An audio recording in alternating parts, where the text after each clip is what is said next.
ဒီကနေ့တော့ကြည်ပြည်တိုင်းမျက်ရည်ကျရအောင်ကောင်းတယ်ကိုကူဆိုတဲ့ကားလေးကြောင်းမျှဝေပေးပါရစေ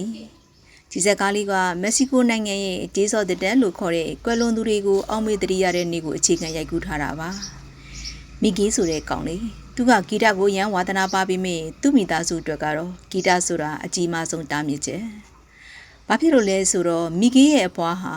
ဂီတနောက်ကိုလိုက်သွားပြီးပြန်မလာတော့တဲ့နေအောင်ကြကြောင့်မိသားစုထဲမှာတချင်းဆိုတာကိုလုံးဝပိတ်ပင်တားမြစ်ထားလို့ပါဒါပေမဲ့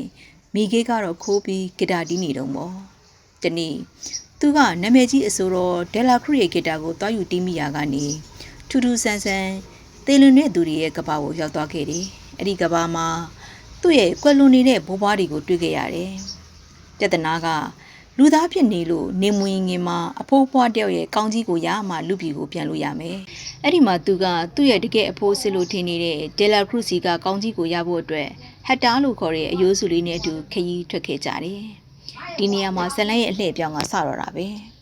ဒဲလာခရူကတကယ်တော့လူလိန်ကြီးပါသူကမီကေးရဲ့အဖိုးအစ်ဖြစ်တဲ့ဟက်တာစီကနေကိုတချင်းတွေကိုခိုးယူပြီးဟက်တာကိုအစိတ်ခတ်တက်ခဲ့တယ်ဟက်တာကဘာလို့လူပြည်ကိုပြန်ကျင်တာလဲဆိုတော့သူ့ရဲ့သမီးလေးကိုမီဂီရဲ့အဖွားကသူ့ကိုမေ့သွားမှကြောက်လို့ပါတေလွန်သူတွေရဲ့ကဘာမှာလူပြည်ကလူတွေကလုံးဝမေ့သွားပြီဆိုရင်တော့ဒီရိုးစုဘဝကနေအပြေးတိုင်ပျောက်ကွယ်သွားကြတာကို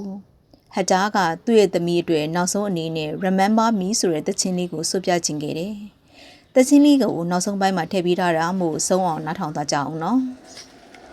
မီဂီကအမှန်တရားကိုသိသွားပြီးဟက်တာရဲ့ဓာတ်ပုံကိုယူပြီးလူပြည်ကိုပြန်လာနိုင်ခဲ့တယ်ဒီစကားလေးကကျမတို့ကိုပေးခြင်းတဲ့မက်ဆေ့လေးကတော့တေဆုံးခြင်းဆိုတာဘဝရဲ့အဆုံးသတ်မဟုတ်ပါဘူးချစ်ရတဲ့သူတွေကသူ့ကိုလုံးဝမေ့သွားပြီဆိုမှသာတကယ်အဆုံးသတ်ဖြစ်တာပါဒီစကားလေးရဲ့အသက်က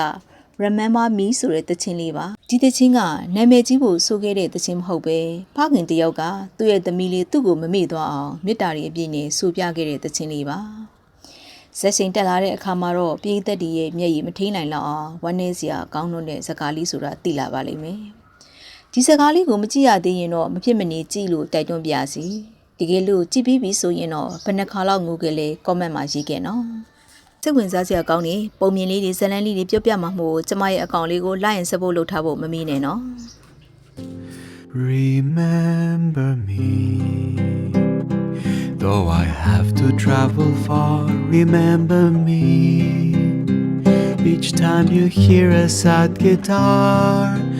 know that I'm with you the only way that I can be. Until you're in my arms again.